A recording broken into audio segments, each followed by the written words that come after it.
Evening, आप देख रहे हैं प्रोग्राम व्यूज मेकर्स और मैं हूं सलमा कौसर।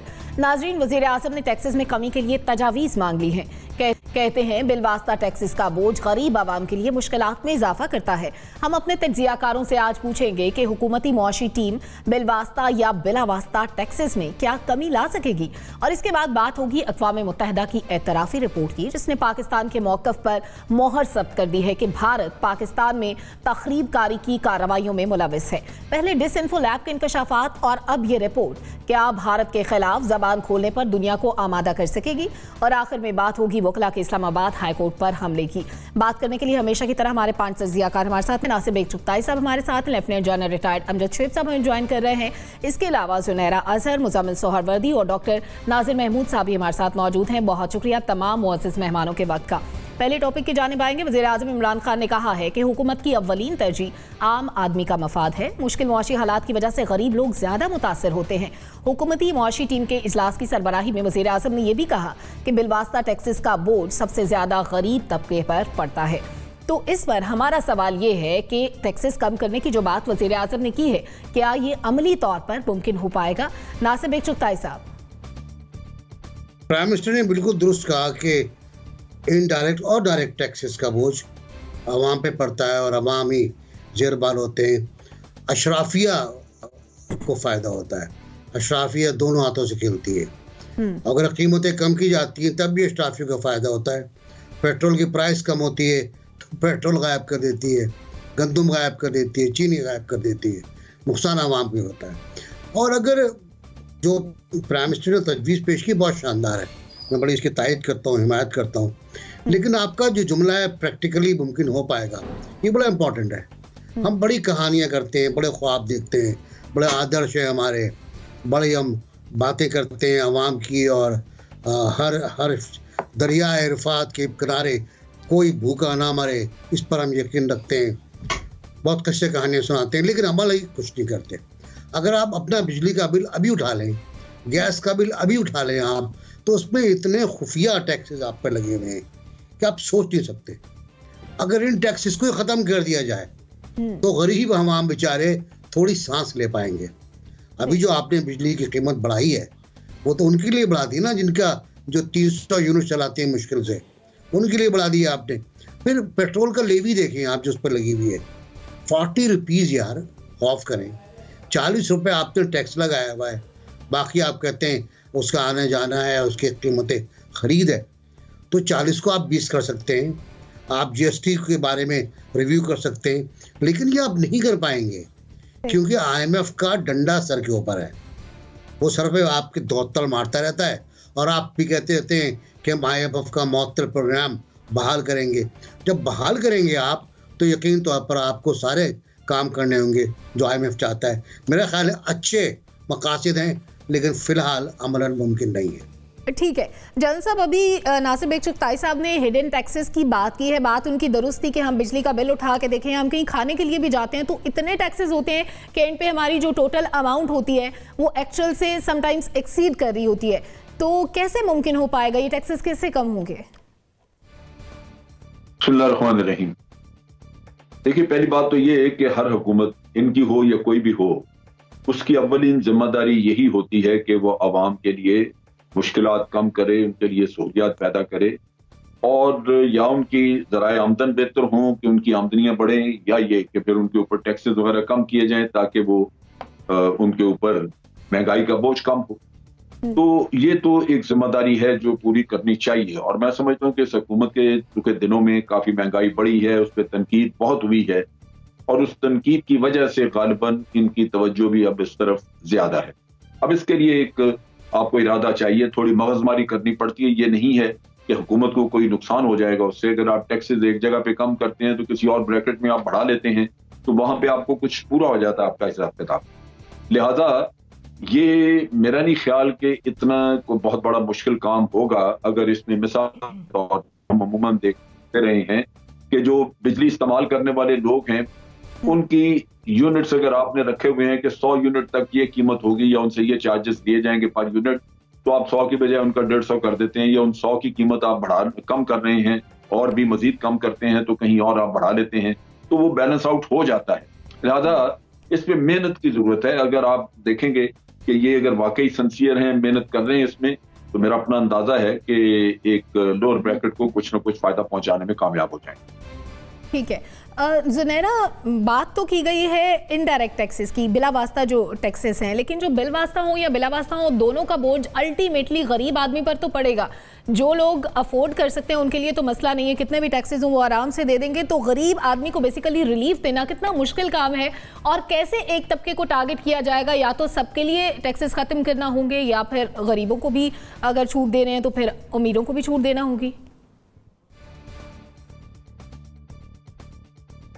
ये तो फिर एक आपको डिसीजन लेना पड़ेगा ना किसी लेवल पे, कि अगर आपने गरीबों का वाकई भला करना है तो फिर जो अमाउंट आप उनकी तरफ से निकाल रहे हैं वो आपने पूरी कहाँ से करनी है। ये ना हो कि एक तरफ से तो आप उन्हें रिलीफ दें लेकिन दूसरी तरफ से उनको जो general sales tax, like for example नमक सबके घर में जाता है, चीनी सबके घर में जाती है, ये जो चीज़ें हैं अगर इन्हीं पे से GST ख़त्म कर दिया जाए, या इन्हीं के ऊपर से जो आपने हर बंदे से जो माचिस भी ख़रीदता है उससे भी आप टैक्स ले रहे हैं, कुछ थोड़ा सा बैठ के मेरे ख्याल है थॉट थ्रू करें तो बहुत सारे हल निकल सकते हैं। अब प्रॉब्लम मुझे इसमें ये नज़र आती है कि अपनी टीम को तो कह देते हैं प्राइम मिनिस्टर कि जी मेरा ये एम है, और होता भी ऐसे ही है कि आपको डेलीगेट करना होता है कंसर्न टीम को, लेकिन team I know for sure जब बैठते हैं ब्रीफिंग्स देते हैं तो इतनी फिगर फजिंग होती है। फॉर एग्जांपल एक तरफ $1 मिलियन है, आप बता रहे हैं देखें सिर्फ 1% का फ़र्क पड़ेगा, इसमें ज़्यादा नहीं पड़ेगा, तो आप परसेंटेज मत बताएं, आप एग्जैक्ट बताएं कितनी बड़ी अमाउंट का फ़र्क पड़ जाएगा इस सारे डेफिसिट में या जिस कॉन्टेक्स्ट में भी बात हो रही है। तो जब तक आपकी टीम डेडिकेटेड नहीं होगी, या अगर एक टीम है आप एक प्लान बी भी ले आएँ, दोनों की तरफ से देख लें कौन सा कैसा प्लान आ रहा है। हो सकता है अपने आप को प्रूव करने के लिए कंपटीशन में कोई जो बाहर टीम बैठी हुई है वो ज़्यादा अच्छा आपको प्रोग्राम प्रपोज कर दे। It's all about your team's effort, और इंटेंट कितनी मैच करती है प्राइम मिनिस्टर की with the people who is working under him. तो ये मैंने पहले भी एक दिन प्रोग्राम में कहा था जब हम कर्जे की बात कर रहे थे कि कभी इससे निकलेंगे, तो मैंने कहा था एवरीथिंग इज़ डूएबल। आखिर दुनिया में कौमें खड़ी हुई हैं, प्रॉब्लम्स से बाहर आई हैं, रीस्ट्रक्चरिंग, रीफॉर्मिंग सब कुछ होता है। तो it's all about intent and the dedicated team. ठीक है डॉक्टर साहब, जो चीज़ें इंपोर्ट होती हैं पाकिस्तान में खाने पीने की, उनमें जो टैक्सेस है उस पर भी कमी के लिए पीएम ने कुछ सिफारिशात मांगी हैं, अपनी टीम से तजावीज़ मांगी हैं। मुमकिन तौर पर वो कैसे मुमकिन हो सकती हैं और क्या सिफारिशात हो सकती हैं? वैसे ये बड़ी दिलचस्प बात है कि अब वो 2.5 साल बाद जो है वो सिफारिशात मांग रहे हैं, और सिफारिशात इस तरह से मांग रहे हैं जैसे ये कोई बड़ी रॉकेट साइंस है। अभी बात की गई, चौथाई साहब ने बिलों की बात की, तजावीज़ मैं अभी आपको दे देता हूँ। ये बिजली का बिल मैं लाया हूँ दिखाने के लिए। ये बिजली का बिल जनवरी के महीने का है, 4,500 रुपये का असल बिल है, और इस हुकूमत के महसूलात लिखे हुए हैं 1,000 रुपये। यानी 4,000 रुपये के बिल पे अगर मुझे 1,000 रुपये गवर्नमेंट को महसूलात देने पड़े तो इसका क्या मतलब है? इसका मतलब ये है कि 25% ऑफ दी एक्चुअल चार्जेस जो मुझे देने हैं उस पर 25% ज़्यादा मैं दे रहा हूँ। अच्छा, अब वो चार्जेस क्या हैं? अब मैं अगर आपको इसमें मुख्तसर बता दूँ आवाम के लिए, और ये कोई ढके छुपे नहीं है। अभी कहा गया कि जी ढके छुपे टैक्स है, ये खुले हुए इस पर लिखा हुआ है। यानी जो असल यूनिट है वो तो 4.5 मैंने कहा। फ्यूल प्राइस एडजस्टमेंट 332 रुपये, FC सरचार्ज 125 रुपये, TR सरचार्ज 470 रुपये, टेलीविज़न फीस 35 रुपये, जनरल सेल्स टैक्स 884 रुपये, और NJ यानी नीलम जहलम सरचार्ज चार्ज किया जा रहा है 29 रुपये 20 पैसे, और sales tax fuel price adjustment 56 रुपये चार्ज किया जा रहा है। ये 1,000 रुपये मैं इजाफी दे रहा हूँ 4,000 रुपये के बिल पे। अगर प्राइम मिनिस्टर साहब इतने भोले हैं कि उनको तजावीज़ चाहिए तो भाई मेरे सिर्फ एक बिजली का बिल उठा के देख लो, इसमें ये जो 1,000 रुपये का टैक्स आवाम गरीब को देना पड़ता है, ये this is not rocket science. इसको ख़त्म कर दो, आवाम पर बोझ कम हो जाएगा। अच्छा, जो टैक्सों की बात की जाती है, टैक्स ये फिर मैं जो नाजरीन है जिनको शायद बिल वास्ता और बिला वास्ता की तकसीम समझ में ना आती हो, मैं सादा से अल्फाज में ये बयान कर दूं कि देखें जो डायरेक्ट टैक्सेस होते हैं, जैसे इनकम टैक्स 3 तरह के होते हैं। एक इनकम टैक्स होता है, एक सूबाई ज़रई टैक्स होता है, और एक प्रॉपर्टी टैक्स होता है। इसको हम डायरेक्ट टैक्स कहते हैं। और इसी में सबसे ज़्यादा जालसाजी होती है। क्यों जालसाजी होती है? कि जो तनख्वाहदार तबका है, मुतवस्सित तबका है, उसका जो डायरेक्ट टैक्स है वो एट सोर्स काट लिया जाता है। अगर 1 लाख रुपए भी तनख्वाह है तो उसके पैसे काट लिए जाते हैं। लेकिन वो लोग, वो कारोबारी तबका और ज़रई तबका जो अमीर है, जो अपनी असल इनकम डिक्लेयर नहीं करता वो असल चोर है, वो चुराता है, उसको पकड़ने की ज़रूरत है। फिर इसी तरह प्रॉपर्टी टैक्स है, छोटी मोटी प्रॉपर्टी वाले पकड़े जाते हैं, जो बड़ी प्रॉपर्टी वाले हैं वो टैक्स नहीं देते, उनको पकड़ने की ज़रूरत है। अच्छा, अब हम इनडायरेक्ट या बिलवास्ता टैक्स की बात करते हैं। हमारे पास ये 3-4 तरह के होते हैं ना। एक तो जनरल टैक्स है, ये दुनिया में सबसे ज़्यादा में शुमार होता है, 17% जनरल सेल्स टैक्स। इसके अलावा जनरल हम सेल्स टैक्स जो है वो सर्विसेज पर भी आयत करते हैं, वो भी 16-17% है। फिर फेडरल एक्साइज ड्यूटी है, और उसके अलावा जो सबसे ख़तरनाक चीज़ है वो हमारे मुख्तलिफ सरचार्जेस और लेवीज़ हैं, जो मैंने अभी आपको जिनमें से चंद आपको बताए। तो इसलिए ये कहना कि जी पाकिस्तान में सिर्फ 1% लोग टैक्स देते हैं, ये आवाम को गुमराह करने वाली बात है। हर आदमी, अब वज़ीर-ए-आज़म की इत्तला के लिए अर्ज़ है, अगर वो तजावीज़ मांग रहे हैं, देखें सिर्फ आप पिछले 2 हफ्ते का मवाजना करके देख लें। जो फरवरी के पहले हफ्ते का जो आदाद शुमार आए हैं उसमें जनवरी के मुकाबले में 31 अशिया की कीमतें बढ़ी हैं। ये फरवरी के पहले हफ्ते की मैं बात कर रहा हूँ। 3 अशिया की कीमतें बढ़ी हैं जनवरी के मुकाबले में। दाल, चना, चावल, यानी हम कहते थे कि महंगाई हो गई है तो दाल चावल खा लो, अब दाल चावल भी बंदा कैसे खाएगा। साबुन की कीमतें बढ़ी हैं, यानी साबुन बंदा, गरीब आदमी नहाने से पहले सोचे कि मैं नहाऊं या नहीं नहाऊं, मेरा साबुन भी महंगा हो गया है। तो ये तो आपकी हालत है। तो ये कोई, मैं फिर वही बात दोहराऊंगा कि ये बड़े भोलेपन की बात है कि तजावीज़ 2.5 साल बाद मांगी जा रही हैं। उनको हमने मान लिया कि उनको 2-2.5 साल, जैसे उन्होंने खुद एतराफ़ किया कि हमें तो समझने में लगे कि मसले क्या हैं। अगर आपको 2-2.5 साल मसले समझने में लगे हैं तो इसका सीधा सा हल है। और IMF पे भी इल्ज़ाम देना ठीक नहीं है, इसलिए ठीक नहीं है कि हम उनके पास जाते क्यों हैं मांगने के लिए। इनका वादा था कि हम दूसरों से भीख नहीं मांगेंगे, आप जा क्यों रहे हैं? आपने 2.5 साल में क्या किया है? जब आप मांगेंगे, उनका IMF ये नहीं कहता कि आप ये करें वो करें, वो सिर्फ कहते हैं कि आप अपनी आमदनी और अखराजात में बैलेंस करें। जब आपकी आमदनी कम है, अखराजात ज़्यादा हैं, तो उसको कम करने के लिए आपको टैक्स लगाने पड़ते हैं। लेकिन इसका असल हल यह है कि हम अपने गैर पैदावारी अखराजात को कम करें ताकि आवाम का फ़ायदा हो। तो इसलिए बराए मेहरबानी वज़ीर-ए-आज़म से गुजारिश है कि ये इस तरह की भोलेपन की बातें छोड़ें। 2.5 साल हो चुका है, अब चीज़ों को संजीदगी से लेने की ज़रूरत है। और ये इसको इस तरह से बना के पेश करने, और ये हुक्म दे दिया गया है, नोटिस ले लिया गया है, ये वैसी ही बात है जैसे किसी ज़माने में कहा जाता था कि जी मुजरिमों से आहिनी हाथ से निपटा जाएगा, वो आहिनी हाथ का आता नज़र नहीं आता था। ठीक है ना, सख्ती से निपटा जाएगा। तो ये हुक्म देने से कि नोटिस ले लिया, नोटिस लेना, हुक्म देना कुछ नहीं होता, काम करके दिखाएं भाई। ठीक है डॉक्टर साहब, आपने कहा कि आमदन अठन्नी और खर्चा रुपया, इसलिए हमें IMF के पास जाना पड़ता है, और आपने कुछ सजेशंस भी दे दी। सरवर्दी साहब, क्या वक्ती तौर पर सब्सिडीज देकर मसले का हल निकाला जा सकता है या किसी परमानेंट सोल्यूशन की तरफ जाना होगा? मैं नहीं समझता सब्सिडी देने की ये गवर्नमेंट पोजीशन में है, लेकिन खुशाइन बात ये है कि इनको एहसास तो हो रहा है ना कि महंगाई है। और अब ये तो नहीं कह रहे कि जी ये गुज़श्ता हुकूमतों की वजह से है, अब ये ख़ुद उसका हल ढूंढने लग गए हैं। बात कर रहे थे कि 2.5 साल से क्या हो रहा है, फिर 2.5 साल से वो ये समझ रहे थे जो हो रहा है वो पिछली हुकूमतों की वजह से हो रहा है। अब उनको ये पता लग गया है कि अब जो हो रहा है वो इनकी अपनी वजह से हो रहा है। तो लिहाजा बड़ी चेंज आ गई है सोच में, और हमें इस चेंज को खुशाइंद कहना चाहिए और समझना चाहिए कि अगर वज़ीर-ए-आज़म को और उनकी टीम को ये समझ आ जाएगी कि इसके बाद जो कुछ भी होगा वो उनकी अपनी कारकर्दगी है और उनकी वजह से हो रहा है, तो वो उसको ठीक करने की कोशिश करेंगे। पहले तो वो जो भी होता था वो कहते थे पिछले चोरों की वजह से हमें ये मुश्किलात हैं, पिछले चोरों की वजह से मुश्किलात हैं, लिहाजा वो उस मुश्किल की ज़िम्मेदारी लेने को तैयार नहीं थे। लेकिन अगर वज़ीर-ए-आज़म महंगाई की ज़िम्मेदारी लेने को तैयार हो जाएं, चीज़ों की महंगाई, कीमतों में इजाफे की ज़िम्मेदारी लेने की तैयार हो जाएंगे और वो समझेंगे कि ये उनकी हुकूमत की वजह से ये सब कुछ हो रहा है, तो फिर वो उसका हल भी तलाश करेंगे। क्योंकि हर सियासतदान को कहीं ना कहीं आवाम में अपने वोट बैंक, अपनी मकबूलियत और अपने अनपॉपुलर होने का खौफ रहता है। और मैं समझता हूँ कि 2.5 साल हो गए हैं, 2.5 साल बाकी रह गए हैं। कहीं ना कहीं इमरान खान को ये एहसास है कि उन्होंने अगर दोबारा इलेक्शन में जाना है, मैं मान लेता हूँ कि इलेक्शन 2023 में ही होंगे, तो होने तो है ना, बगैर इलेक्शन के तो वो अगली टर्म नहीं ले सकते हैं। और अगर इलेक्शन में जाना है तो उसके लिए महंगाई कम करनी पड़ेगी, चीज़ें सस्ती करनी पड़ेंगी। एक जगह पे वो ऑप्टिमम लेवल पे पहुंच गए हैं, इससे महंगी नहीं कर सकते बिजली, इससे महंगा पेट्रोल नहीं कर सकते, इससे महंगे अंडे क्या करने हैं उन्होंने, इससे महंगे उन्होंने दालें गोश्त क्या करना है, अब कम ही करनी है। आज वो अपनी मुआशी टीम के साथ बैठे हैं, उन्होंने कहा है, देखें पहले वो सिर्फ नोटिस लेते थे, अब बात नोटिस से टीम के साथ मुलाकात में कुछ आगे तजावीज़ मांगने पर आ गई है। देखें इससे पहले वो तजावीज़ नहीं मांगते थे, वो सिर्फ नोटिस लेते थे, अब वो तजावीज़ मांग रहे हैं। तो जैसे जैसे तजावीज़ मांग रहे हैं, मुझे उम्मीद है कि अगली स्टेज आएगी कि तजावीज़ आ गई हैं और उन पर अमल दरामद शुरू हो जाएगा, और जो ही उन पर अमल दरामद शुरू हो जाएगा ऐसे ही अगले इलेक्शन का बिगल भी बच जाएगा। तो आखिरी साल डेढ़ में वो चाहेंगे कि कुछ चीज़ें नीचे ले आएँ। हमारा भी कोई 1 साल ही मुश्किल रह गया है, उम्मीद है आखिरी साल में सब कुछ ठीक हो जाएगा। ठीक है, आपने कहा कि उम्मीद है आखिरी साल में बेहतर हो जाएंगी चीज़ें और अब तजावीज़ से मामला आगे बढ़ेगा तो फिर अमली इक़दाम भी होंगे। हमारे तमाम तज्ज़ियाकारों ने नो का ऑप्शन दिया है कि फौरी तौर पर तो ये मुमकिन नहीं होगा, लेकिन सोहरावर्दी कहा कि फौरी तौर पर भी ऐसा हो सकता है, बस साल एक मुश्किल रह गया। एक ब्रेक पर जाएंगे नाज़रीन, वापस आकर हम बात करेंगे अक़वाम मुत्तहिदा की एक अहम रिपोर्ट की। Stay with us.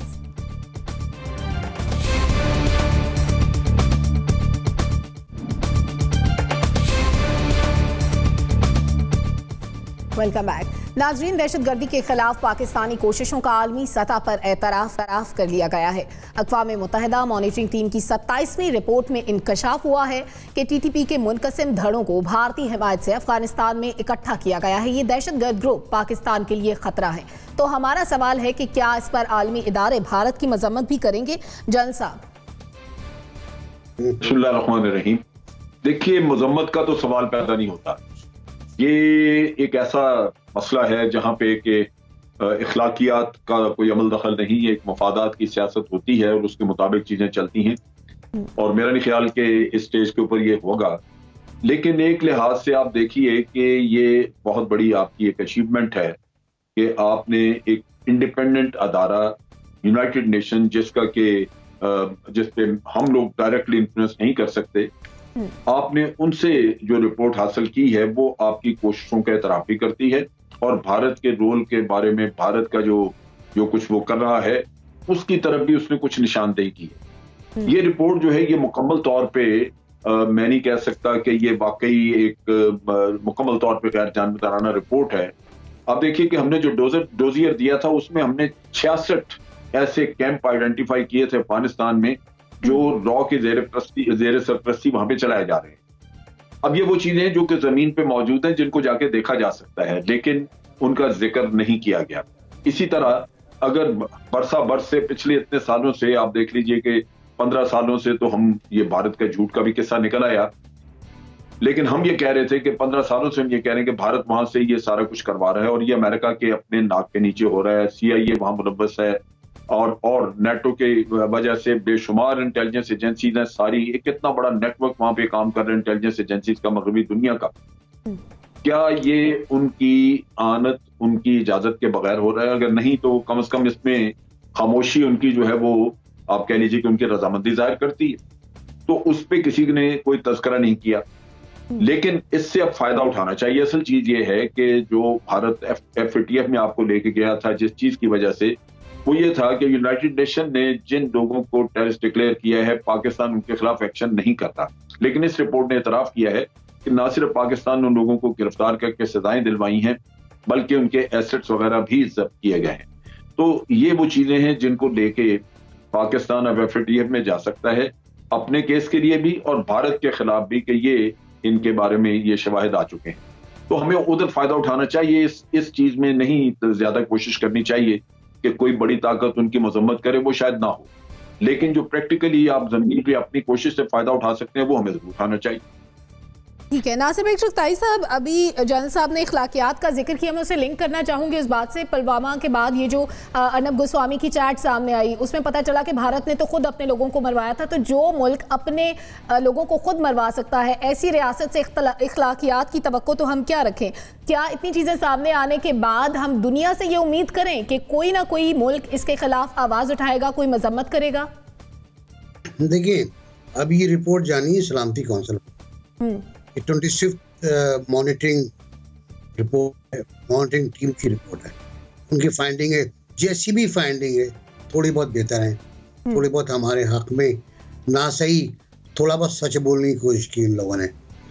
वो जाएगी सलामती कौंसिल में, वहाँ पड़ी रहेगी, और अगर भारत के खिलाफ किसी चाइना वाइना ने कोई बात की तो वीटो हो जाएगा। कोई मुझे तो उसमें नजर नहीं आता।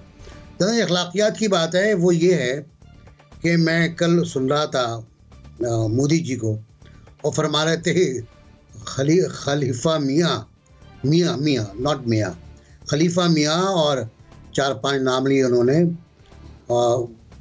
जो कामला हैरिस की भतीजी भी हैं उनका भी नाम लिया, कि ये लोग आलमी साजिश कर रहे हैं भारत के खिलाफ, ट्वीट करके।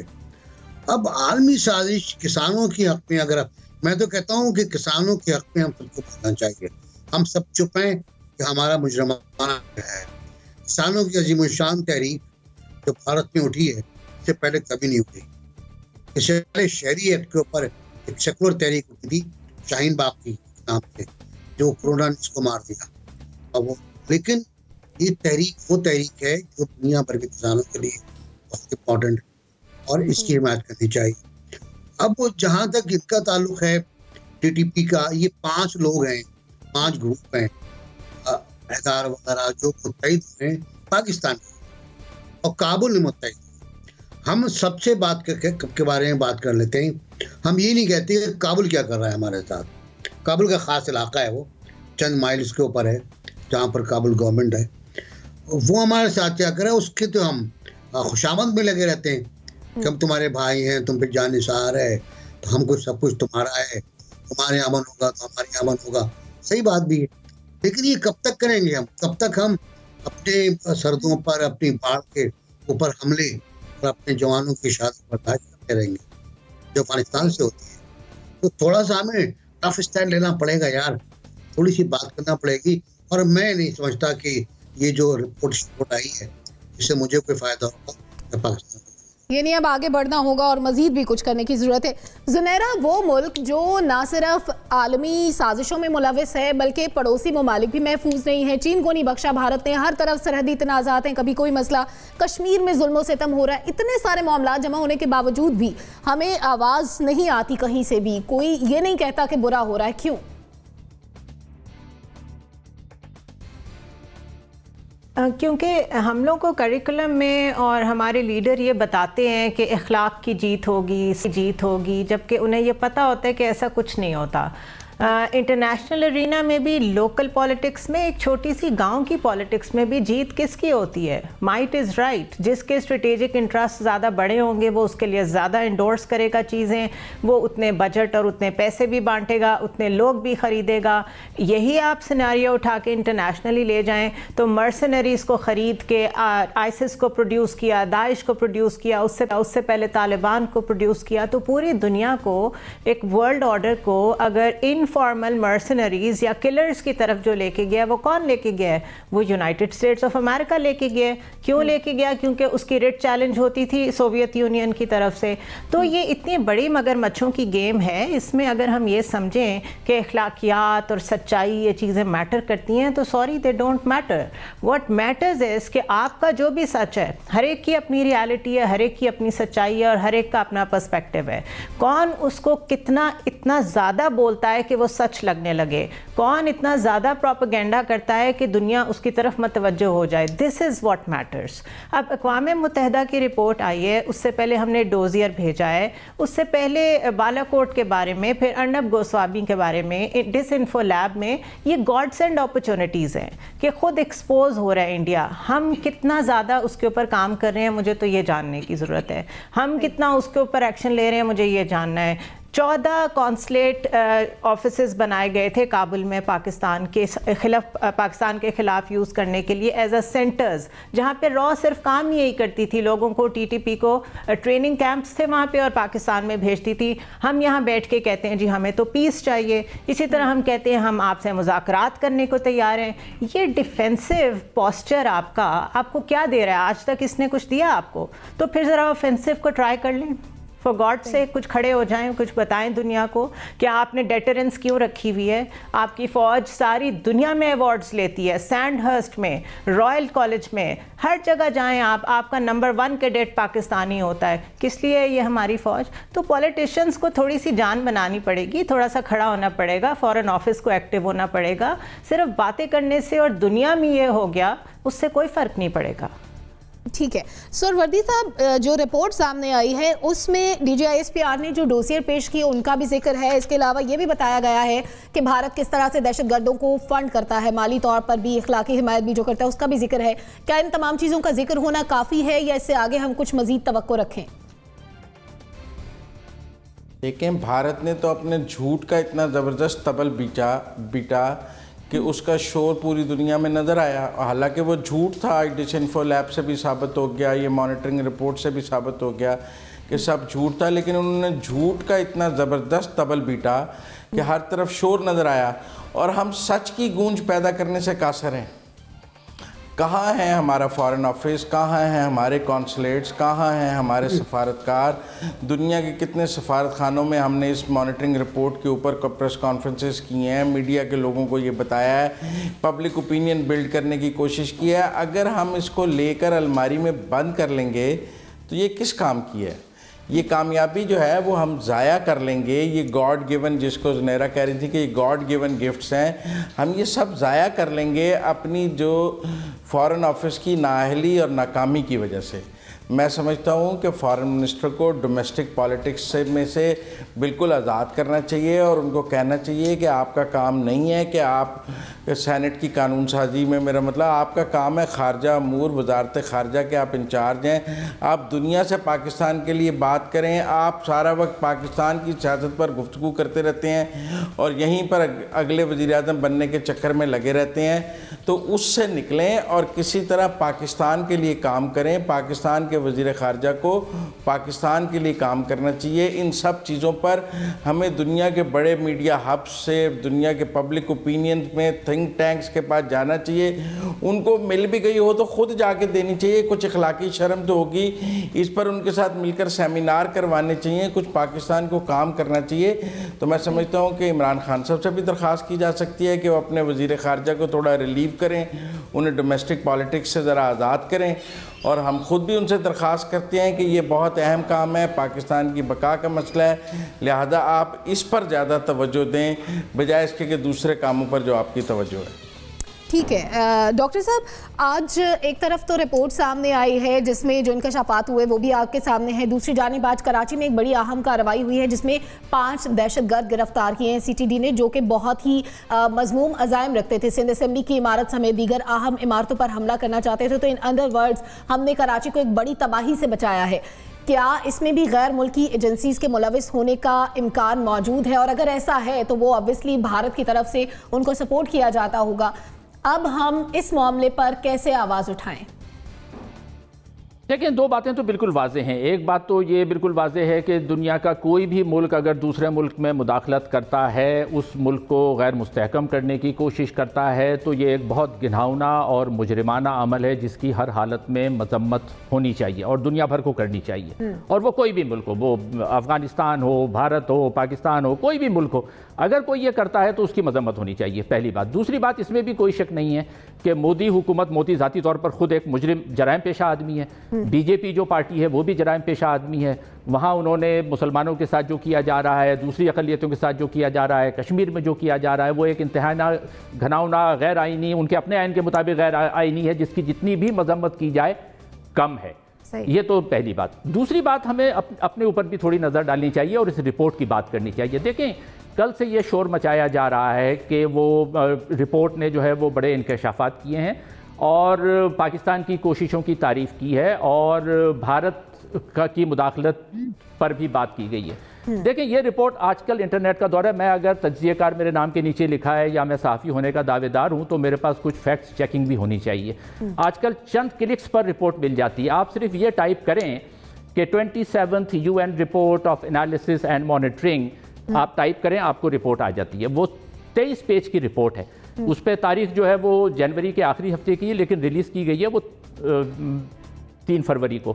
उस पर हमारे यहाँ पूरे महकमा खारजा ने और सब ने शोर मचाया। वो रिपोर्ट मैंने पूरी पढ़ी है। पहले मैंने समरी पढ़ी, उसमें कहीं भी भारत की मजम्मत नहीं की गई है, नहीं कहीं पर भी। ये रिपोर्ट में सिर्फ एक पैराग्राफ है, ये उस और सफ़ा नंबर 16 पर, पूरी रिपोर्ट आप पढ़ लें, इसके सफ़ा नंबर 16 पर एक पैराग्राफ में ये दिया गया है जिसमें इन्होंने लिखा है कि Tehrik Taliban Pakistan was reported to have overseen a reunification of splinter groups that took place in Afghanistan and was moderated by al-Qaeda. ये बिल्कुल क्लियरली लिखा है, this was expected to increase the threat to Afghanistan and Pakistan and the region. ये बिल्कुल सही बात है।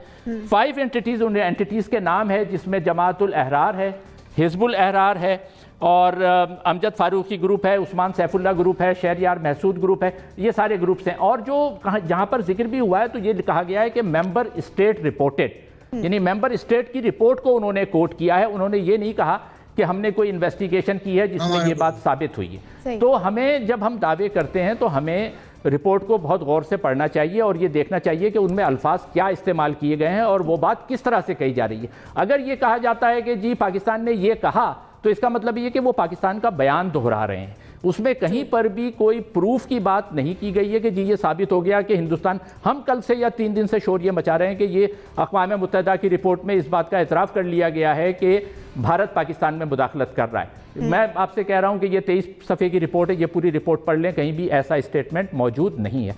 अच्छा, पहले भी मैंने ये बात कही कि इन बातों से क्या होता है, जब हम इस तरह की गलत बयानी करते हैं तो हमारे बैनुल-अक़वामी बयानिए को नुकसान पहुँचता है। अच्छा, नुकसान पहुँचने से फिर ये होता है कि जब हम बात करते हैं तो हमारी बात पर दुनिया में यकीन नहीं किया जाता। हम मजम्मत ज़रूर करें, इंडिया के खिलाफ सबूत भी पेश करें, लेकिन जो चीज़ें आई हैं उन चीज़ों को उसी तरह से पेश करें, उनमें ही बेहतरी है, वरना फिर दुनिया हमारी बात का यकीन नहीं कर सकती। यानी जो कहा गया है उसे हम ये तवक्को बिल्कुल ना करें कि ये चीज़ें बहुत ज़्यादा पॉजिटिव है हमारे लिए, या किसी ने एतराफ़ कर लिया कि भारत जो कर रहा है उसकी कहीं ना कहीं पर एक्सेप्टेंस मौजूद है। ज़ुनैरा, आप कुछ कहना चाह रही हैं? Short comment please. Yeah, very shortly I want to say कि कोई भी piece of literature it is open to interpretation and I'm very sure and I know it for sure कि जिन लोगों ने ये रिपोर्ट पाकिस्तान में रिलीज़ की है उन्होंने इसको पढ़ के ज़िम्मेदारी से रिलीज़ की होगी। डायरेक्ट नेशनल सिक्योरिटी जो हमारे एडवाइज़र हैं उनके ऑफिस से इंटरप्रेट होकर रिलीज़ हुई है। प्लीज़ बी वेयर, मेरे अपने क्लिप्स उठा के व्यूज़ मेकर्स के प्रोग्राम में से इंडियंस ने वो पोर्शन सिर्फ जिसमें मैं ये कह रही थी कि इंडियंस बहुत ऑर्गेनाइज तरीके से, बहुत अच्छे तरीके से प्रोपेगेंडा करते हैं, उसको इतने गलत तरीके से कोट किया है पूरी दुनिया में। तो हमें भी बोलते हुए थोड़ा सा सोचना चाहिए। हम अपना हाउस एंड ऑर्डर जर्नलिस्ट भी कर ले पहले। जैसे ही कोई ऐसी रिपोर्ट आती है, जैसे ही कोई ऐसी बात होती है, हम लोग सफ़ात लहरा के शुरू हो जाते हैं कि ये ऐसे नहीं है, ये ऐसे है। प्लीज़ थोड़ा सा कंसेंसस डेवलप करें और थोड़ा सा टोन्स को अंडरटोन्स में ले जाएं, क्योंकि ये बात हो रही है पाकिस्तान की और इसको मिसकोट किया जाएगा बाहर। ठीक है ज़ुनैरा, ठीक है ज़ुनैरा, आपने अपनी बात की। नासिर बेग शुक्ताई साहब, आप कुछ कह रहे हैं? हाँ, असल मैं कहना चाह रहा था कि डॉक्टर नाजिर की बात बिल्कुल दुरुस्त है कि हमें दोनों चीज़ें, अगर मैं 2 चीज़ें मिलाऊं, एक तो नेट की रिपोर्ट मिलाऊं मैं जो यूएन की है, मॉनिटरिंग टीम की, और एक अपने दफ्तर खारजा की ब्रीफिंग मिलाऊं, तो दोनों में फ़र्क है। हमारा दफ्तर खारजा तो ज़ाहिर वही कहेगा ना जो हम कहना चाहते हैं, वो नहीं कहेगा जो मॉनिटरिंग टीम कहना चाहती है। तो फ़र्क ऐसा है, हमने जो सवाल लिया है वो दफ्तर खारजा की ब्रीफिंग से लिया है, ऐसे नहीं है भाई, नेट से नहीं लिया। ठीक है जनरल साहब, आप मैं एक अर्ज करूं। देखिए, बात ये है कि उन्होंने ये नहीं कहा कि मेंबर स्टेट ने जो कुछ कहा है वो गलत कहा है, और वो भारत का, आपको पता है कि भारत को फेवर किस तरह होती है वहां पे। ये उन्होंने जो कहा है कि मेंबर स्टेट ने ये इल्जाम लगाया है, इसको गलत भी नहीं कहा और एक लिहाज से ये तस्लीम शुदा है। आप इसको इंटरप्रेट कर रहे हैं किसी और अंदाज से, ये एक बड़ा बारीक नुक्ता है। हमारे फॉरेन ऑफिस ने ठीक कहा, इंटरप्रिटेशन तो आप बिल्कुल ऐसे कर रहे हैं ना, लफ्जी इंटरप्रिटेशन कर रहे हैं, लफ्जी तो नहीं होगी ये मेरा काम है कि मेरा काम, किसी ने कहा कि ये गलत क्या है मेंबर स्टेट।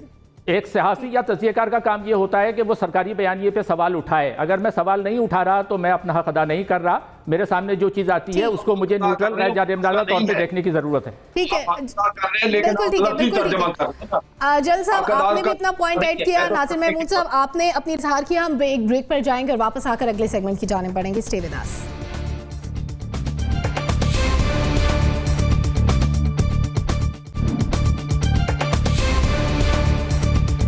वेलकम बैक नाजरीन। इस्लामाबाद के चेहरी में सीडीए ने कायम गैर कानूनी चैम्बर्स को गिराया, जिस पर वकला मुश्तइल हो गए और तोड़फोड़ की। सवाल हमारा ये है कि क्या जिम्मेदारों के खिलाफ कार्रवाई हो पाएगी? ज़ुनैरा, नेशनल ट्रेजेडी है कि जिन लोगों ने इंसाफ देना है और हमारे लिए इंसाफ के लिए लड़ना है जाके, आज हमने उनका ये बिहेवियर देखा। चीफ जस्टिस साहब बेचारे महसूर हुए हुए थे अंदर। कार्रवाई होनी चाहिए, बिल्कुल होनी चाहिए, बिकॉज ये पोस्ट वकला तहरीक जो ये बिहेवियर आया है हमारे सामने वकला का, इसे रोकना चाहिए। आई डोंट नो होगा कि नहीं होगा, होना चाहिए, लेकिन ये नहीं पता होगा या नहीं। डॉक्टर साहब जी, मेरा ख्याल है हो सकेगी, क्योंकि अगर ये जिसकी वीडियोस मौजूद हैं और अगर चीफ जस्टिस एक्शन लेंगे, क्योंकि अदालत के पास बड़ा इख्तियार होता है खासतौर पे चीफ जस्टिस के पास, और अगर वो एक्शन लेंगे तो कार्रवाई जरूर हो सकेगी। मेरा जवाब हाँ में है। ठीक है, सोहरावर्दी साहब। सोहरावर्दी साहब मुझे सुन नहीं पा रहे। नासिर भाई चुगताई साहब। देखिए, चीफ जस्टिस ऑफ पाकिस्तान ने हुक्म दिया है कि इन लोगों जो गुंडे हैं, ये गुंडे, इनको गिरफ्तार किया जाए, इनके खिलाफ कार्रवाई की जाए। चीफ जस्टिस इस्लामाबाद ने अपनी कोर्ट बंद कर दी है। अब ये मुझे लगता है कि कार्रवाई हो सकेगी, पहले नहीं हुआ करती थी, अब मेरा नहीं ख्याल कि कार्रवाई होगी। ये बाद में देखेंगे कि जो बार काउंसिल्स हैं वो प्रिवेल कर जाएंगी, ठीक, और मामला यही दफा दफा हो जाए। काम मुश्किल लगता है। सोहरावर्दी साहब। नहीं, मैं समझता हूँ कार्रवाई होनी चाहिए, और पूरे पाकिस्तान में जो वकला के इलीगल अदालतों के अहाते कार्रवाई होनी चाहिए। बहुत माजरेत सोहरावर्दी साहब, मुझे इंटरप्ट करना पड़ेगा, वक्त बहुत कम था, का वक्त खत्म हो चुका है। इजाजत दीजिए, अल्लाह हाफिज।